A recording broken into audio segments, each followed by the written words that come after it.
Is spectre of AIDS a making of America?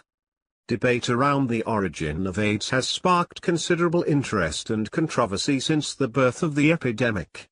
The issue of the origin of HIV could go beyond one of the purely academic interests, as an understanding of where the virus originated and how it evolved could be crucial in developing a vaccine against HIV and more effective treatments in the future.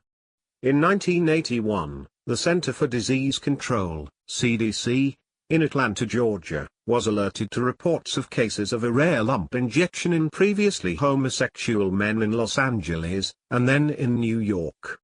Infection was found to be with Pneumocystis carinii, protozoa, an organism that had previously caused pneumonia only in patients whose immune defenses were suppressed. Later, cases of a rare tumor, Kaposi's sarcoma, were reported in young homosexual men. It was recognized as a slow-growing skin cancer previously seen mainly in Africa. In people with AIDS, the tumor behaved much more aggressively and was found in parts of the body other than in skin. Soon it appeared that was a rapidly increasing epidemic of conditions associated with the destruction of the immune system. These conditions were observed not only in male homosexuals but also in intravenous drug users and hemophiliacs, suggesting transmission was related to blood as well as to sexual activity. French and American researchers identified the virus responsible in 1984. It was named LAV, means lymphadenopathy-associated virus by the French, and HTLV3, human T-cell lymphotropic virus, type 3, by the Americans.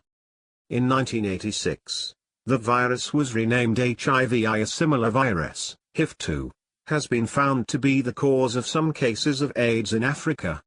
The virus usually remains dormant for some time in infected T cells, and it may take up to 10 years for symptoms to develop. Scientists working at the National Cancer Institute in the US and the Pasteur Institute in France identified the cause of the disease, the retrovirus HV, in 1983-84. These workers also developed tests for HIV, enabling researchers to follow the transmission of the virus and to study the origin and mechanism of the disease. Viruses akin to that of AIDS infected some African monkeys. This fact and the high incidence of infection among people in Africa have led to the opinion that the AIDS virus originated there. In June 1996, the United Nations estimated that since the start of the global epidemic in the late 1970s, about 27.9 million people worldwide have been infected by HIV and 5.8 million, including 1.3 million children, have died. About 63% of adults infected with HIV live in sub-Saharan Africa. In Western countries, AIDS is most common among homosexual men. Worldwide, however, heterosexual transmission is the most common way that people become infected. In Africa, AIDS affects men and women equally, probably because the high rate of other sexually transmitted diseases, such as chancroid, increases the rate of HIV transmission by heterosexual sex. If we come to a close encounter with the epidemic, this virus damages the helper cells, which normally play a crucial role in the regulation of the immune response. It disarms the body's main line of defense against the virus and renders the body defenseless against a range of other infections and cancers. As a result, the body becomes highly susceptible to a range of opportunistic infections. Despite vast research efforts, no cure has yet been found. Can monkeys or chimpanzees be the source of HIV? There are various controversial theories all around the world stating various reasons for the outcome of AIDS. Let us diagnose a few theories prominently known and accepted. In February 1999, it was announced that a group of researchers from the University of Alabama studied frozen tissue from a chimpanzee and found that the simian virus it carried, CIF-CPZ, was almost identical to HIV-1. The chimpanzee came from a subgroup of chimpanzees known as pantroglodytes, which were once common in West-Central Africa. It is claimed by the researchers that this shows that these chimpanzees were the source of HIV-1 and that the virus at some point crossed species from chimpanzees to humans. However, it is not clear that chimpanzees are the original reservoirs for HIV-1 because chimpanzees are only rarely infected from a third, yet unidentified, primate species. It has been known for a long time that certain viruses can pass from animals to humans, and this process is referred to as zoonosis. The researchers from the University of Alabama have suggested that HIV could have crossed over from chimpanzees because of a human killing a chimp and eating it for food. Some other theories contend that HIV was transferred iatrogenically, that is via medical treatments. One well-published theory is that polio vaccines played a role in the transfer when a chat vaccine was then given to about 1 million people in the Belgian Congo, Rwanda, and Burundi in the late 1950s. Other theories put forward about the origin of HIV include a number of conspiracy theories. Some people have suggested that the CIA manufactured HIV whilst others believe that HIV was genetically engineered. The above stated are a few prominent theories accepted worldwide. We must make a deep analysis of these theories basing on the experiments made by well-known scientists. This dubious situation can be remedied by concerted efforts. However, in February 2000 the Wistar Institute in Philadelphia announced that it had discovered in its stores a vial of polio vaccine that had been used as part of this polio vaccination program. The vaccine was subsequently analyzed, and in April 2001 it was announced that no trace had been found of either HIV or chimpanzee. A second analysis confirmed that only macaque monkey kidney cells, which cannot be infected with SIF or HIV, were used to make chat. Dr. Anne-Mieke van Dam of the Rigo Institute in Leuven, Belgium reported that the virus, HIV-1, is ancient. In collaboration with colleagues in France, Germany, and Ireland, Van Dam devised a technique for tracing the family trees of viruses. Van Dam told scientists the separation between SIF-CPZ, chimpanzee virus, and HIV was effected between 1675 and 1700. She said that theories on a more recent origin of HIV-1 epidemics in humans, such as the one blaming vaccination with oral polio vaccine contaminated with SIF, seems very unlikely. Scientists do not, of course, have blood samples dating to 1675. The oldest known HIV samples date to only 1959. So to figure out the history of HIV, scientists need to establish what they call the molecular clock of the virus, or the rate at which it changes. But that is tough for HIV because different strains of the virus today are mutating and evolving at divergent rates. Van Dam's findings are important because they help explain not only how the world's worst recorded epidemic commenced, but also possibly where it is going and how fast. As for why HIV smoldered in humans invisibly for 300 years, Van Dam said, a true explosion requires a new mode of transmission or modern behavior, such as non-sterile blood products and especially widespread promiscuous sexual behavior. All the above statements are so precise that monkeys or chimpanzees may not be the source of causing the HIV virus. One thing that could be clearly stated is, chimpanzees are not necessarily the original source of HIV, and it is likely that the virus crossed over to humans on more than one occasion. So it is quite possible that HIV emerged at the same time, say both in South America and Africa, or that it even emerged in the Americas before it emerged in Africa. Researchers may probably never know exactly when and where the virus first emerged, but what is clear is that individuals from diverse backgrounds, including heterosexual men and women, homosexual men and women, hemophiliacs, sexual partners of hemophiliacs and transfusion recipients, injection drug users have all developed AIDS, with the only common denominator being their infection with HIV. HIV has been repeatedly isolated from the blood, semen, and vaginal secretion of patients with AIDS, findings consistent with the epidemiological data demonstrating AIDS transmission via sexual activity and contact with infected blood. Basing on these conditions, this deadly virus has been engulfing the human race by making a compact stand in the human body, proliferating all over the body, ruining it. Many countries in the world have made regulations in their countries to enjoy sex through free sex, red light areas, etc. The entire world has become prey in the hands of this death-defying disease, making human beings into ashes as a blazing fire. Now, the world is indulged in having sex between two men and two women, a man and woman, men and an animal, costing their lives for the sake of short-term glee. Man, enticed with his bundle of needs, is not satisfied until he looks for a new paradise. In this hazardous and hectic journey, man has become more whimsical and haughty in his nature, resulting in great clamor or commotion, which is now the most modern situation in the world. Man is tussling with this dreadful epidemic from years ago, but is still in vain. In this uncertain situation, let us hear the verdict of the Bible regarding the origin, source, and birth of AIDS. God has loved his children from the beginning. He wanted them to abide by his orders or commandments, nothing other than the Bible. God with his foresight saw the future and the human nature, and commanded with few regulations that could provide him a state of tranquility. Hundreds and thousands of years ago he made some regulations, which binds every man. It is good for a man not to marry.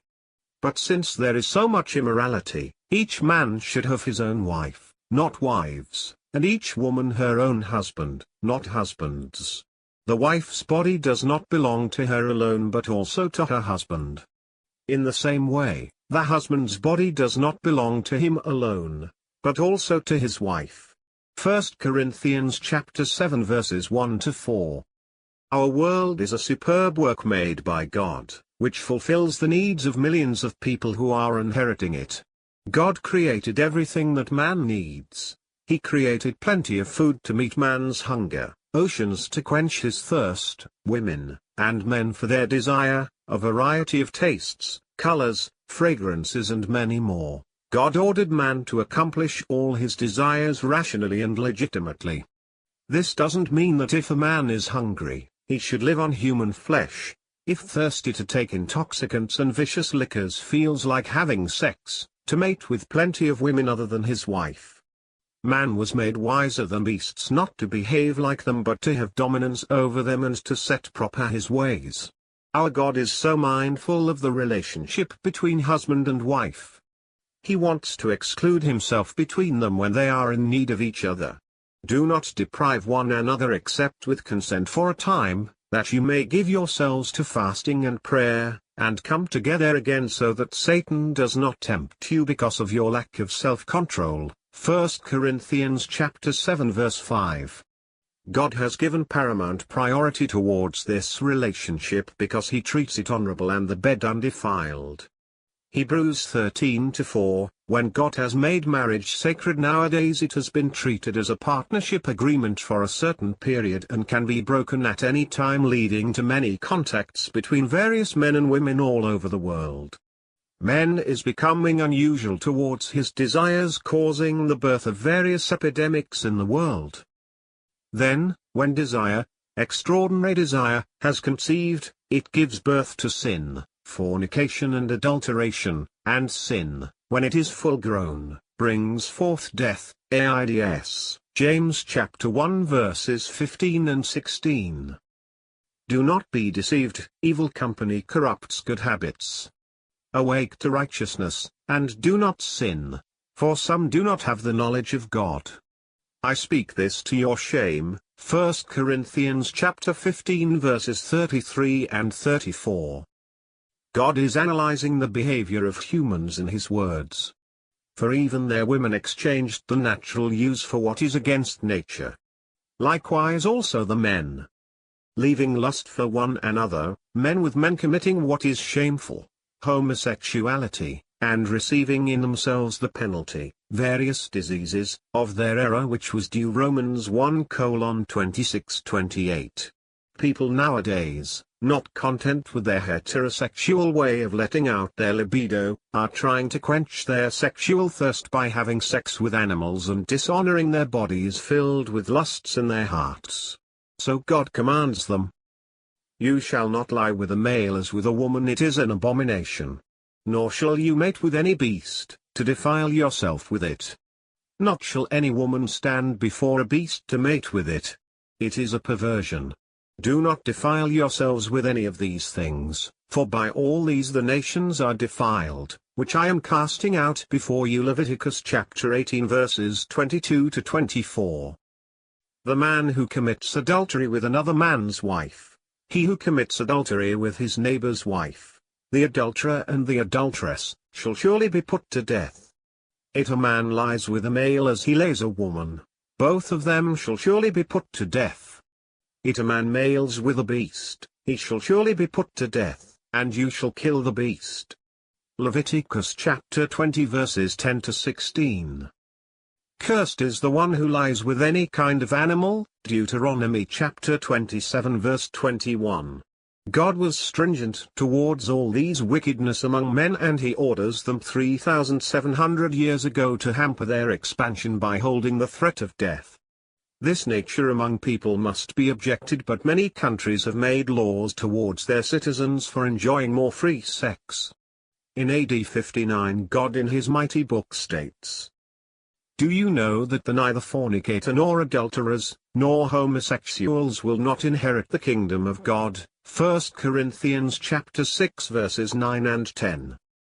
Now the body is not for sexual immorality but for the Lord, and the Lord for the body. Do you not know that your bodies are members of Christ? Shall I take the members of Christ and make them members of a harlot? Certainly not. 1 Corinthians chapter 6 verses 13 to 15. If this could be the criterion, then God warns man for his lustful deeds, which results in a new epidemic, that is, flee sexual immorality. Every sin, other than sexual immorality, that a man does is outside the body, but he who commits sexual immorality sins against his own body, resulting in a dreadful disease like AIDS. 1 Corinthians chapter 6 verse 18. God warns mankind that they may receive a death blow if they sin against their own body. Sexual immorality leads man towards his grave, which is nothing but AIDS. Man with his lustful behavior is not satisfied with what God gave him, but is searching for more pleasures through illegal means, corrupting the lawful measures of God. Man, in spite of being ashamed of his deeds, is blaming animals for the disease, which he begot by his immoral behavior. Yet, he proves himself wiser than animals on blaming the cause of this epidemic on them. As we have studied earlier, there was no proof that this disease had crossed species through various methods. If at all, let us hope that this virus was born in monkeys. Then why was it so rampant all around the world? Somewhere man had mated with them in seeking pleasure and received that virus into his body. Man has become a gateway for this new epidemic to transfer it to all human beings in the world through his sexual contact with several people. Bible is so acceptable and accurate in ascertaining the present situation of the world. Mankind has received the reward, AIDS, for their immodest behavior. God, by knowing this situation, gave a call to the entire human race to flee from all sexual immorality, where sex plays a vital role in generating a deadly disease, which harms our immune system, resulting in death. Historically and statistically, it was proved by various specialists that the first case of AIDS was detected in 1981 only among the homosexual men. HIV and AIDS affect homosexual men to a disproportionate degree in the UK and the rest of the developed world. It is currently thought that 61% of all cases of HIV in the UK are among men who became infected through sex with another man. If humans break the natural phenomenon set by God and proceed with the illegitimate behavior, he certainly deserves to receive a death blow disease. God, by knowing these conditions, laid down his commandments to men not to indulge in homosexuality or sex with animals. If at all he does so, both of them are to be killed or blazed in order to barricade the prevalence of the plague. My fellow brethren, by all this crucial analysis, it is so lucid that man is the major reason behind the birth of AIDS. Satyriasis and nymphomania are progenitors of this, who beget it into the world to the neglect of natural laws ordained by God. It is better to be alert of all this immorality and seek the rightful ways of God. Root is the beginning of every tree, so also a lustful look towards a woman is the root which leads to adultery. If man could really curtail his lustful looks from his mind, then there cannot be a chance for adultery. Matthew 5:28. If he controls each and every part of his body, he may not be scared of being infected by any new disease. Therefore do not let sin reign in your mortal body, that you should obey it in its lusts. Present yourselves to God, as being alive from the dead, and your organs as instruments of righteousness to God. Romans chapter 6 verses 12 and 13.